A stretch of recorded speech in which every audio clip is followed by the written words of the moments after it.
নমস্কার সুপ্রিয় দর্শক বন্ধুরা, জয় মা কালী, হর হর মহাদেব। মেষ রাশি জাতকদের জানাতে খুব দুঃখ হচ্ছে, কিন্তু সেটা বলা খুব জরুরি। বন্ধু, তোমাদের জীবনে আজ পর্যন্ত যত খারাপ কিছু হয়েছে তার পেছনে একটাই মানুষ আছে, যিনি 7 প্রজন্ম ধরে তোমাদের পিছনে হাত ধুয়ে পড়ে আছেন। এই মানুষটা চায় না যে তুমি কখনো জীবনে সুখী থাকো, তোমার নিজের পরিবারের মধ্যে কখনো আনন্দ আসুক, তুমি কখনো উন্নতি করো। কারণ যখনই তুমি জীবনে এগোতে চাও, কিছু অর্জন করতে চাও, তখনই তোমার শত্রু তোমার উপর জাদুটোনা পরিয়ে দেয়। আর তুমি যা পাওয়ার চেষ্টা করো, যখন আপনি কোনো কাজ করতে চান, কোনো বাধা এসে দাঁড়ায়, আপনার মুখে এসেছে যা তা দূরে সরে যায়।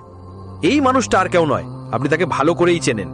এই মানুষের কারণে আপনার জীবন একদম ধ্বংস হয়ে গেছে, আর ধীরে ধীরে সে আপনাকে আর আপনার পুরো পরিবারকেও নষ্ট করে ফেলছে।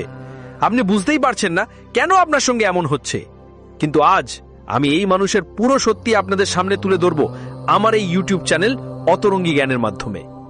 আমাদের চ্যানেল সবসময় কুম্ভ রাশির সঠিক তথ্য দিয়ে থাকে। আপনার 7 প্রজন্মের শত্রু এই মানুষটা আপনার বাড়ির মধ্যে লুকিয়ে আছে। যদি আজ কেউ তার নাম না জানে, তাহলে সে দিমকের মতো তোমার বাড়িটা খালি করে দেবে আর তোমার নাম মাটিতে মিশিয়ে দেবে, তোমার বিরুদ্ধে জাদু টোনা করবে। কিন্তু বন্ধুরা, প্রশ্ন হচ্ছে, সে তোমার পিছনে পড়েছে কেন? আসলে সে তোমার থেকে কি চাইছে? আর গত 7টা ভিডিওতে তার তোমার সঙ্গে কি সম্পর্ক ছিল? কোনো শত্রুতা ছিল? আজকের ভিডিওতে সব জেনে নিবে। এই লোকটার নাম বলবো, তার সব খারাপ কাজ তুলে ধরবো, তার আসল পরিচয় জানাবো, তার সব ফাঁদ ফাঁস করে দেখাবো।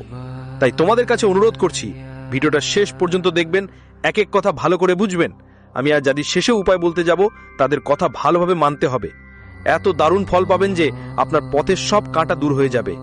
কিন্তু ভিডিও শুরু করার আগে জয় শ্রীকৃষ্ণ রাধে রাধে বলুন।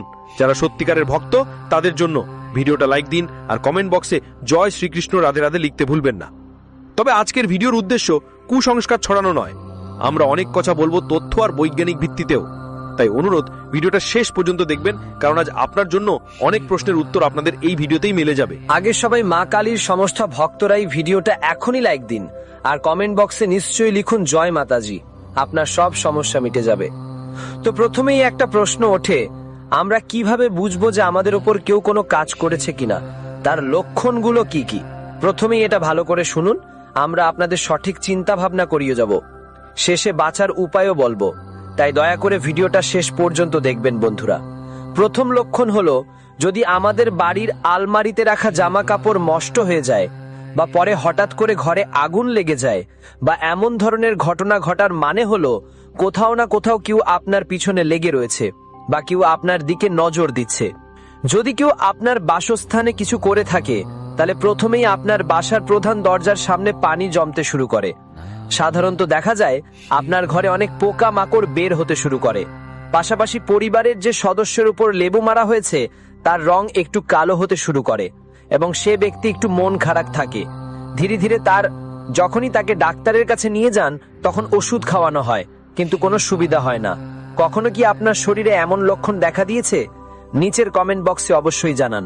সেই মানুষটা হঠাৎ পরিবারের মানুষের প্রতি ভালোবাসা কমিয়ে দেয় এবং ঝগড়া বেড়ে যায়। সাথে সাথে সে খুবই মন খারাপ ও রাগান্বিত হয়ে ওঠে। বাড়িতে গরু এসে যাওয়া বন্ধ হয়ে যায় এবং বাড়ির বাইরে খুব বেশি প্রস্রাব করে। এই ছিল কিছু লক্ষণ, যেগুলো দেখে আমরা বুঝতে পারি কেউ আমাদের ওপর কিছু করেছে বা কারোর প্রভাব আছে। নেগেটিভ এনার্জি আমাদের ওপর ভর করে থাকে। যদি তুমি আরো ভালোভাবে বুঝতে যাও, তাহলে আমরা তোমাকে একটা ছোট্ট উপায় বলবো, দয়া করে মন দিয়ে শোনো। রাতে তোমার বেডের পাশে একটা লোটা পানি রেখে ঘুমাও, তারপর সকালে উঠে সেই পানি গাছের পট বা বাগানে ছোট গাছটাতে ঢালো। যদি তোমার ওপর কারো নেতিবাচক এনার্জি থাকে, তাহলে সেই পানি ঢালার পর গাছটা মরে যাবে। হ্যাঁ বন্ধু, এভাবেই তুমি স্পষ্ট বুঝতে পারবে যে তোমার সাথে এমন কিছু ঘটেছে। এখন প্রশ্ন হচ্ছে, এটা কেন হয়? এর পেছনে বিজ্ঞানসম্মত কারণও আছে। জ্যোতিষের দিক থেকেও এটা ঠিক, আর ভুলটা পুরোপুরি আপনারই। আপনার মধ্যে অনেকেই এমন আছেন যারা কোনো কাজ শুরু করেন, এখনো ফলাফল আসেনি, কিন্তু ফলাফল নিয়ে চেঁচামেচি শুরু করে পুরো এলাকায় গুঞ্জন ছড়িয়ে দেন যে আমি এটা করছি, আমার এত লাভ হবে। অনেকের বেতন বেশি হয়, তাই তারা দেখানোর জন্য বলেন আমার বেতন তো এত। আর কোথাও না কোথাও এই কারণেই লোকজনের হিংসা বা খারাপ নজর পড়ে আপনার ওপর। জীবনে একবার মন দিয়ে শুনবেন, আজকের যুগের মানুষ নিজের কষ্ট নিয়ে তুমি ততটা দুঃখী নও যতটা অন্যের সুখ দেখে দুঃখ পাও, আর নিজের মতো অবস্থা অন্যেরও করাতে চাও। এজন্য তুমি যে কোনো উপায়ে চেষ্টা করো যাতে সামনে ওর খারাপ হয়। তুমি তোমার জীবনে অনেক ভালো, শুধু নিজের কাজেই মনোযোগ দাও, কিন্তু সবাই তোমার মতো নয়। এখন বন্ধুরা, পরবর্তী ভিডিওটা দেখা খুবই জরুরি, কারণ আমরা দেখব কিভাবে এ থেকে বাঁচা যায় আর এর প্রতিকার কি। আগে ভিডিওটা লাইক করো আর কমেন্টে জয় মা লিখতে ভুলো না। প্রথম উপায় হলো বন্ধুরা, পিঞ্জরার মধ্যে তুমি যদি কখনো কোনো পাখিকে নিয়ে যেতে দেখেন বা কোনো পাখি পিঞ্জরায় থাকে, তাহলে তাদের ছেড়ে দিন। এই কাজ করলে আপনার উপর কোনো ঋণ, বন্ধন বা দায়িত্ব থাকবেই না, আপনি সব দিক থেকে মুক্ত হয়ে যাবেন। কিন্তু যদি আপনি আপনার বাড়িতে কোনো পাখিকে পিঞ্জরায় বন্দি করে রাখেন, তাহলে আজ না হয় কাল কোথাও না কোথাও আপনি ভয়ানক ঋণের বোঝার নিচে চাপা পড়বেন। তাই তাকে নিরাপদ কোনো জায়গায় ছেড়ে দিন, এটাই আপনার জন্য ভালো হবে। আপনি নিশ্চয়ই শুনে থাকবেন, যারা হনুমানজির ভক্ত তারা কখনো কোনো কষ্ট পায় না। হনুমান চালিসার একটা লাইনও আছে, যে কোনো ভূত প্রেত আপনার কাছে আসতে পারে না যখন মহাবীরের নাম উচ্চারিত হয়। অর্থাৎ যারা হনুমানজির ভক্ত তাদের আশেপাশে কোনো রকম খারাপ শক্তি, টোনা টোটকা বা যে কোনো ধরনের কটু প্রভাব কাজ করে না। তাই আপনাকে প্রতিদিন হনুমান চালিসা পাঠ করতে হবে।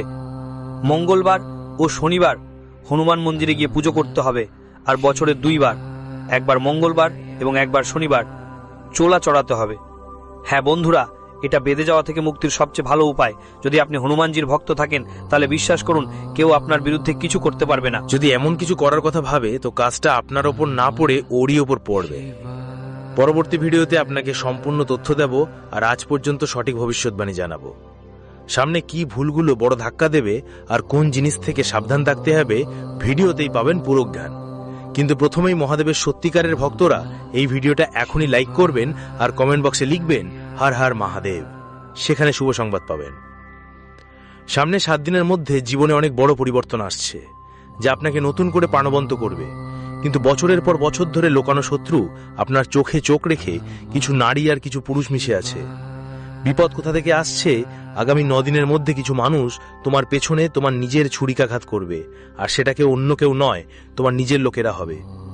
তোমার বাড়ির যাদের নাম কাল থেকে শুরু হয়, তাদের থেকে সাবধান থাকতে হবে, কারণ তারা আজকের নয়, গত 12 বছর ধরে লোকানো শত্রু। আগামী 9 দিনে তোমার আশেপাশে অনেক পরিবর্তন ঘটবে, যা সত্যিই চমকানোর মতো হবে। তুমি অনুভব করবে, হঠাৎ কি হচ্ছে আমার সঙ্গে, এর আগে কখনো এমন কিছু হয়নি আমার সঙ্গে। আমি কাউকে এই প্ল্যানের ব্যাপারে কিছু বলিনি, তাহলে কি নিজেরাই নিজের থালায় ছিদ্র করছি? বেশি সাবধানতার সঙ্গে আজকের ভিডিওটা দেখবেন, কারণ বিষয়টা খুবই গুরুতর এবং পরিস্থিতি বেশ কঠিন। আমাদের প্রায় এই ভুল হয় যে আমরা অন্যদের বিশ্বাস করি বা না করি, যারা আমাদের ছোটবেলা থেকে পরিচিত, যারা আমাদের ঘনিষ্ঠ আত্মীয়, সেই সব মানুষের উপর আমরা অন্ধভাবে বিশ্বাস করি। এখন কখনো কখনো বাইরে থেকে আসা মানুষরা হয়তো আমাদের বন্ধু হয়ে যায়, কিন্তু কখনো কখনো নিজেরাই বহিরাগত হয়ে যায়, শত্রু হয়ে যায়। আর এটা আজকের ঘটনা নয়, গত 9 বছর ধরে আপনার সাথে হচ্ছে, সাথে চলছে, আর তুমি জানতেও অজানা থাকছো। তোমাকে এখানে অনেক সতর্ক থাকতে হবে বন্ধু, কারণ তোমার সরলতা, তোমার নিষ্পাপ ভাব তোমার আগামী জীবন নষ্ট করে দিতে পারে। কারণ কেউই তোমাকে সাফল্যের পথে যেতে দেখতে চায় না। তারা সবসময় তোমার হোঁচট লাগাতে চায়, তোমাকে ধ্বংস করার পরিকল্পনা করে। যখনই তুমি উপরে যাও, তাদের মুখ লম্বা হয়ে যায়। যখনই তুমি সফলতা পাও, তাদের গর্ব ভেঙে যায়। সতর্ক থেকো, সাবধান থেকো, আর এমন লোকদের থেকে দূরে থেকো যারা মুখে অনেক মিষ্টি কথা বলে, মুখে বড় বড় প্রশংসা করে, এমন কিছু। তাই বন্ধুদের অপ্রয়োজনীয়ভাবে কারোর সঙ্গে ঝগড়া না করা উচিত। এই ব্যাপারে বিশেষভাবে খেয়াল রাখতে হবে। কর্মক্ষেত্রে ছোটখাটো বিষয়গুলো উপেক্ষা করতে হবে, এটা মনে রাখতে হবে। অনেক সময় অনেক মানুষ যারা ছোটখাটো ব্যাপারে খুব সহজেই রেগে যায়, তারা আসলে বুঝতে পারে না যে যদি কেউ তাদের থামাতে চায় বা বিরক্ত করতে চায়, তাহলে সে সবসময় এভাবেই আচরণ করবে। তাহলে বুদ্ধিমত্তা কি? বুদ্ধিমত্তা হলো মানুষের কথা খুব বেশি গুরুত্ব না দেওয়া, তাদের উপেক্ষা করা। শত্রুরা যখন আমাদের দুর্বলতা খুঁজে পাবে, তারা সেটাকেই অস্ত্র বানিয়ে বারবার আমাদের নিচে নামিয়ে আনবে। কিন্তু আমরা যদি শত্রুর চিন্তা না করে নিজের দুর্বলতা দূর করতাম, তাহলে জীবন অনেক বেশি অর্থপূর্ণ হয়ে উঠত। তোমার বাড়ির দর প্রান্তে বসে আছে 3টি অসাধারণ শক্তি, 3টি অলৌকিক দেবী। তো তারা কারা বন্ধুরা? যে কেউ সফল হোক বা ব্যর্থ, তাদের পেছনে থাকে দৈবিক শক্তি। কারণ এই পৃথিবী তো কেউ না কেউ চালাচ্ছে, না হলে এত বড় এই জগতের নিয়ন্ত্রণ কি সহজ মনে হয় তোমাকে? তাই প্রতিটি মানুষের 7টা দৈবিক শক্তি থাকে। যখন আমাদের কাজ ঠিকঠাক হয়, তখন ওদের করুণা থাকে, আর যখন কাজ গরমিল হয়, তখন ওদের রাগ থাকে। এখন আমরা কি ভুল করছি? আমরা আমাদের ঘরের দরজার সামনে পরিষ্কার পরিচ্ছন্ন রাখছি না। অনেকেই সেখানে অগোছালো জিনিস ফেলছে, বাজে পানি ঢালছে, অব্যবহৃত জিনিসপত্র রেখে দিচ্ছে, সন্ধ্যার সময় সেখানে বসে থাকে। শাস্ত্রগুলোতে অনেক ভুল বলা হয়েছে, দেখুন, আপনাকে যা করতে হবে সেটা হলো নিজের ঘরের দরজার থ্রেশহোল্ড বা দোহলিজটা প্রতিদিন পরিষ্কার রাখতে হবে। পরিষ্কার পানি, হলুদের পানি বা গঙ্গা জলের পানি দিয়ে ধুয়ে। কারণ ঘরের দরজার গুরুত্ব শাস্ত্রেও বলা হয়েছে, সেখানে মা লক্ষ্মীর প্রবেশ ঘটে। যদি আপনি পরিষ্কার পরিচ্ছন্ন দোহলিজ রাখেন, ঘরটা পরিষ্কার পরিচ্ছন্ন রাখেন, প্রতিদিন ভগবানের পূজা করেন, সময় মতো সকালে ঘরে ঝাড়ু মোছা হয়, আর যেসব ঘরে পরিবারের সবাই একে অপরের সঙ্গে ঝগড়ার বদলে ভালোবাসা আর মিষ্টি ভাব নিয়ে থাকে, যদি এমন বাড়িতে থাকেন যেখানে সরাসরি দেবী শক্তি মা লক্ষ্মীর বাস, তখন বুঝবেন আপনার ভাগ্য ভালো। আপনি যদি চাকরি পেশা মানুষ হন, তাহলে নিজের কাজ কাউকে ভরসা করে ছেড়ে দেওয়ার ভুল করবেন না, কারণ এতে অনেক দুঃখ পেতে হতে পারে। যদি আপনি রোজগারের খোঁজে ঘুরে বেড়াচ্ছেন, তাহলে একটু ধৈর্য ধরবেন, 7 দিনের মধ্যে ভালো কোনো কাজ পেয়ে যাবেন। আর হ্যাঁ, যারা কাজ পাবেন তা নিয়ে ভাববেন না যে এটা আমি চাইনি বা এটা আমার পছন্দ নয়। যা পাওয়া যায় সেটাই করবেন, এতে আপনার পকেটে টাকা আসবে, অভিজ্ঞতাও বাড়বে আর আত্মবিশ্বাসও বাড়বে। অভিজ্ঞতার সাথে আরো উন্নতি হবে, আর হতে পারে তোমার স্বপ্নের চাকরিটাও পেয়ে যাবে। তাই মানুষকে চেষ্টা শুরুটা ছোট থেকে করতেই হয়। একেবারে বড় সাফল্য কখনোই এক ঝটকায় আসে না, তাই অহংকার করো না, না হলে কখনো কিছুই করতে পারবে না। সামনের 7 দিন কঠিন প্রতিদ্বন্দ্বিতার সময়, প্রতিযোগীদের সাথে মোকাবিলা করতে হতে পারে। আর একটা কথা মাথায় রাখতে হবে বন্ধু, এই সময়টা প্রতিযোগিতার সময়। শুধু চাকরি বা ব্যবসার কথা নয়, প্রতিটি ক্ষেত্রে প্রতিযোগিতা আছে। তাই প্রতিটি ক্ষেত্রে তোমাকে সেরা হতে হবে। নিজে থেকে এমন কিছু করতে হবে যা আলাদা করে তোলে। যারা কিছু করছে না তাদের জন্য বলি, দেখো, চলতে থাকলে যা সবাই পাচ্ছে তাই পাবে। আর যদি নিজের জোরে নতুন টেকনিক নাও, নতুন প্ল্যান করো, নতুন কোনো পরিকল্পনার উপর কাজ করো, তাহলে ফলাফলও একটু অন্যরকম হবে। বলে না, যখন সমুদ্রের ফোঁটা পানির মধ্যে থাকে তখন তার কোনো অস্তিত্ব থাকে না, কিন্তু সেই ফোঁটা যখন পাতাতে থাকে তখন সে মুক্তার মতো ঝলমল করে। মানে ভিড়ে তার পরিচয় হারিয়ে গেছে, কিন্তু সেই একলা ফোঁটা পাতা তো ঝকঝক করছে। আর একই নিয়ম আপনার জন্য প্রযোজ্য।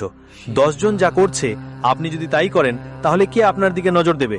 মানুষ আপনার দিকে তখনই মনোযোগ দেবে যখন আপনি কিছু আলাদা করবেন, যখন আপনি নিজের কিছু করবেন।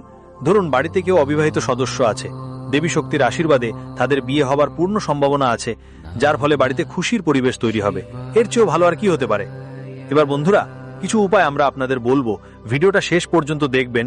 এই উপায় আপনার 7 প্রজন্মের শত্রুদের শেষ করে দেবে। আগামী প্রজন্মকে আপনার শত্রু হতে বাধা দেওয়ার সবচেয়ে প্রথম উপায় হলো যে কোনো শুক্রবার এই মন্ত্রটি 11 মালা জপ করা। এক মালায় 108 বার জপ সম্পন্ন করতে হবে। মালা জপের পর যে কোনো দিন সূর্যাস্তের পর একটি লেবু নিয়ে এই মন্ত্রটি পড়তে পড়তে 21 বার আপনার পুরো ঘর বা কর্মস্থলে ঘুরিয়ে আনুন। তারপর লেবুটি কেটে যে কোনো চত্বর বা মোড়ে সূর্যাস্তের পরে ফেলে দিন। যা করা হবে তা শেষ হবে। এই মন্ত্র শুনুন, এবং শ্রী স্থাপনতা ম করহু যা মা রাম ভলই গুণ বাকে গুণ কাঠত এতে মনহি নেই দুঃখাই কামরু কমক্ষায়া মায়ের হাড়ি দাসী চণ্ডীর দুঃখাই।